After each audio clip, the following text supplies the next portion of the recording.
UAE সিরিজে বাড়ছে match সংখ্যা, পাকিস্তান সফর নিয়ে এখনো ধোঁয়াশায় বিসিবি। আরব আমিরাতের বিপক্ষে খেলে ২৪ ঘন্টা না পেরোতেই আইপিএলে মুস্তাফিজ, প্রত্যাবর্তনের অপেক্ষায় সাকিব। চলছে যুব সাফ ফুটবল ফাইনাল, শুরুতেই ভারতের বিপক্ষে পিছিয়ে বাংলাদেশ। আরব আমিরাতের বিপক্ষে বাড়তি টি-20 খেলতে পারে বাংলাদেশ। এমিরেটস ক্রিকেটের সাথে ইতিবাচক আলোচনা হয়েছে বিসিবির। সেক্ষেত্রে ২১ মে হতে পারে তৃতীয় ম্যাচটি। এদিকে পাকিস্তান সফর নিয়ে এখনও সিদ্ধান্তহীনতায় ক্রিকেট বোর্ড। সরকার সবুজ সংকেত দিলেও স্কোয়াডে থাকা সব ক্রিকেটার আর বিদেশি কোচিং স্টাফের মতামতের অপেক্ষায় বিসিবি। পাক ভারত যুদ্ধ থেমেছে, সীমান্তের দুই পারে জনজীবনও এখন অনেকটাই স্বাভাবিক। তবে এখনও পেন্ডুলামের মতো দুলছে বাংলাদেশ দলের পাকিস্তান সফর। দ্বিপাক্ষিক সিরিজের সূচি নতুনভাবে চূড়ান্ত করে গেল সপ্তাহে বিসিবিকে পাঠিয়েছে পাকিস্তান ক্রিকেট বোর্ড। ২৭ মে প্রথম টি-20 সিরিজ শেষ হবে ৫ জুন। প্রথম দুটি ফয়সালাবাদ আর শেষ ৩ ম্যাচ লাহোরে। সরকারের কাছ থেকেও সবুজ সংকেত পেয়েছে বিসিবি, তবে টাইগাররা পাকিস্তানে যাবে কিনা তা এখনও পিসিবিকে জানায়নি ক্রিকেট বোর্ড। নেপথ্যে পাকিস্তানের নিরাপত্তা নিয়ে শঙ্কিত কিছু ক্রিকেটার আর বিদেশি কোচিং স্টাফ। সীমান্তের উত্তেজনা কমলেও দেশটির আভ্যন্তরীণ ইস্যু মাথা চাড়া দিয়ে উঠেছে, বিশেষ করে বেলুচিস্তানের স্বাধীনতাকামীদের বিদ্রোহ। Cricket operations chairman Nazmul Abedin Liton শান্তদের সাথে আলাদাভাবে কথা বলছেন। নেওয়া হবে বিদেশি কোচিং স্টাফদের মতামত, এরপর চূড়ান্ত সিদ্ধান্ত। তার আগে আরব আমিরাতের বিপক্ষে সিরিজেও পরিবর্তনের সম্ভাবনা। ২ ম্যাচ সিরিজ রূপ নিতে পারে ৩ ম্যাচে। শনিবার রাতে এমিরেটস ক্রিকেটের সাথে ইতিবাচক আলোচনা হয়েছে। যদি টাইগাররা পাকিস্তান সফরে যেতে রাজি হয়, তাহলে ২১ মে আরব আমিরাতের বিপক্ষে আরও এক টি-20 খেলবে বাংলাদেশ। সেক্ষেত্রে আর ঢাকায় না ফিরে দুবাই থেকে পাকিস্তানে যাবে লিটন দাসের দল। তবে সবকিছু নির্ভর করছে ক্রিকেটারদের সিদ্ধান্তের ওপর, যে কারণে বিসিবি এখনও সিদ্ধান্তহীনতায়। এদিকে আরব আমিরাত থেকে রাতে দেশে ফিরে আসছেন নাসুম আহমেদ। ভিসা জটিলতায় দুবাই বিমানবন্দরে ২ দিন আটকে ছিলেন রিশাদ হোসেন এবং নাহিদ রানা। তারা দলে যোগ দিতে পারবেন কিনা সে শঙ্কায় শুক্রবার নাসুম আহমেদকে বিকল্প হিসেবে পাঠানো হয় আরব আমিরাত। এর মধ্যে জটিলতা শেষে দলের সঙ্গে যোগ দেন রিশাদ এবং নাহিদ, যদিও আমিরাতের বিপক্ষে প্রথম ম্যাচে তাদের খেলা হয়নি। দলের সঙ্গে থাকলেও নাসিমেরও মাঠে নামা হয়নি।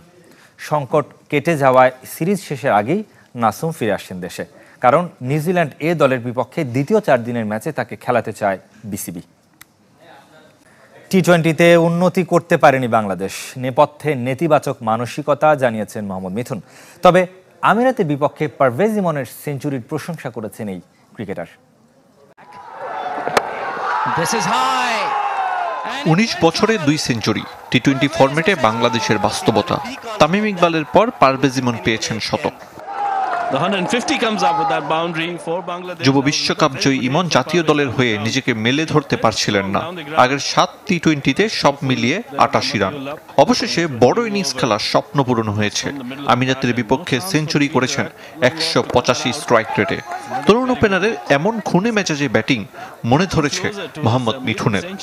অনেকেই অনেক বড় ইনিংস খেলতে পারে, দেখা যাচ্ছে ২০ ওভার খেলছে ৮০ রান নট আউট থাকতে পারে, বাট ও যেভাবে খেলে ও ২০ ওভার খেলতে পারে, ওর ১০০ হওয়ার সম্ভাবনা বেশি, কারণ ও ৪ থেকে ৬ বেশি মারতে পছন্দ করে। আর টি-20 অল অ্যাবাউট মানে ৬ মারার খেলা আর কি। ইমন মন জয় করলেও বাকি ব্যাটারদের পারফরমেন্স ছিল হতাশার। খর্বশক্তির প্রতিপক্ষ আরব আমিরাত, ওদের বিপক্ষে ম্যাচ জিতলেও উচ্ছ্বাস কম। মিথুনের দাবি, শর্টার ফরম্যাটে বাংলাদেশের উন্নতির ছাপ নেই। যখন টি-20 শুরু হয়েছে তখন আমরা পিছিয়ে ছিলাম, এখন আমরা পিছিয়ে আছি। ব্যক্তিগত পারফরমেন্স হচ্ছে, বাট আপনি টিম ওয়াইজ যদি চিন্তা করেন, এখনও বাংলাদেশ টিম এত বছর খেলার পরে যেই জায়গায় থাকার কথা ছিল, আমরা কিন্তু সেই জায়গায় নাই। কেন, কি কারণে তাও বলেছেন একসময় জাতীয় দলে খেলা মোহাম্মদ মিঠুন। ক্রিকেটারদের মনের ভয় জয় করার পরামর্শ দিয়েছেন। যেই কালচারে আমরা ক্রিকেট খেলি, প্লেয়ারদেরও ওই ফ্রিডমটা থাকে না। টি-20 খেলতে হলে আপনার মাস্ট ফ্রিডম থাকতে হবে। ওখানে আপনি ভুল করবেন, ওখানে আপনি সাকসেস হবেন, কিন্তু আপনি একদিন ভুল করার পরে যদি আর সাহসটাই না দেখান, তাহলে আপনি সাকসেসটা হবেন তখন। টি-20তে ভালো করতে বিসিবিকেও সঠিক পরিকল্পনা করার কথা বলেছেন মিথুন। PSL এর খবর জানবো এবার। 6 মাস পর প্রতিযোগিতামূলক ক্রিকেটে ফিরছেন সাকিব আল হাসান। রাত 9টায় তার দল লাহোর কালান্দার্স মুখোমুখি হবে পেশোয়ার জালমির। শেষবার বাংলাদেশ অলরাউন্ডারকে মাঠে দেখা গিয়েছিল গত বছরের নভেম্বরে আবুধাবি টি10 লিগে। বাংলা টাইগার্সের হয়ে খেলেছিলেন তিনি। ইংলিশ কাউন্টিতে সারের হয়ে খেলার সময় সাকিবের বোলিং অ্যাকশনে ত্রুটি ধরা পড়ে। এরপর দুবার অ্যাকশন পরীক্ষায় উতরাতে না পারলেও তৃতীয়বার পাশ করেন। লম্বা সময় পর নিজেকে ফিরে পেতে আরব আমিরাতে অনুশীলন করেছেন সাকিব। এরই মধ্যে ডাক পড়ে পাকিস্তান সুপার লিগে। পেশোয়ার জালমির বিপক্ষে তার খেলার সম্ভাবনা প্রবল। তাহলে 6 মাস পর ব্যাট বলের লড়াইয়ে দেখা যাবে টাইগার অলরাউন্ডারকে। আরব আমিরাতের বিপক্ষে প্রথম টি20 জেতার পরদিনই আইপিএলে খেলতে নেমেছেন মোস্তাফিজুর রহমান। দিল্লির একাদশের সুযোগ পেয়েছেন কার্টার মাস্টার। মিচেল স্টার্ক না থাকায় কপাল খুলেছে দ্য ফিজের। আরব আমিরাতের বিপক্ষে ম্যাচেও দারুণ বল করেছেন মোস্তাফিজ। 4 ওভারে মাত্র 17 রান দিয়ে নিয়েছেন 2 উইকেট। গুজরাটের বিপক্ষে টস হেরে ব্যাট করছে দিল্লি ক্যাপিটালস, যে দলে মোস্তাফিজ সতীর্থ হিসেবে পেয়েছেন ফ্যাফ ডুপ্লেসি, লোকেশ রাহুল, ক্রিস্টান স্টাবসের মতো তারকাদের। ফুটবলের খবর জানাবে এবার। যুব সাব ফাইনালে ভারতের মুখোমুখি বাংলাদেশ। শুরুতেই পিছিয়ে পড়েছে লাল সবুজের দল। অরুণাচলে শিরোপার লড়াইয়ে নেমেছে ভারত বাংলাদেশ।